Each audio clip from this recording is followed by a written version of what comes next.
ମାନେ ଆଜି ତ କୋଉ ଭଳିଆ ପାଗ ଦେଖିପାରୁଥିବେ, କୁକୁଡା ମାନେ ବି ଟିକେ ଅବସ୍ଥା ହେଇଗଲେଣି। ଆସିକି ମୁଁ ଏଠି ଫୁଲ ତୋଳି ଦେଇଛି, ଫୁଲ ତୋଳିକି ଗୁଗୁ ଉଠି ଯାଇଛି, ଗୁଗୁକୁ ଧରି ମୁଁ ବି ଶୋଇ ଯାଇଛି। ମତେ ତ ଏତେ ଜୋରସେ ନିଦ ଲାଗୁଛି।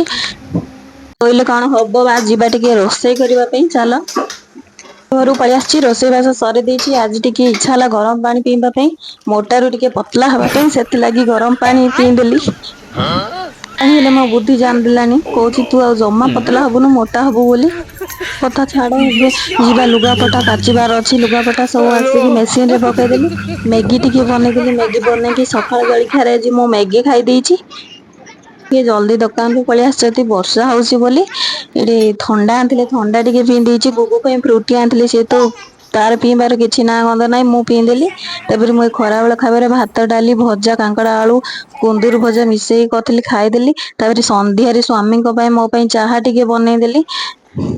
ତାଙ୍କୁ କପେ ଦେଲି, ମୁଁ କପେ ଏଠି ଚାହା ପିଇ ଦେଇଛି। ଚାହା ପିଇକି ଆଜି ଗୁରୁବାର ହାଟ ଅଛି, ହାଟରୁ ଆସିଥିଲା ପନିପରିବା, ସେ ସବୁ ମୁଁ ରଖିଲି। ମାଛ ବି ଆସିଥିଲା, କାଲିକୁ ହବ, ଏଇଟା ଆଜି ହବନି। ରହୁଛି ସାଙ୍ଗମାନେ, ଦେଖାହବ ଆଉ ଗୋଟେ ନୂଆ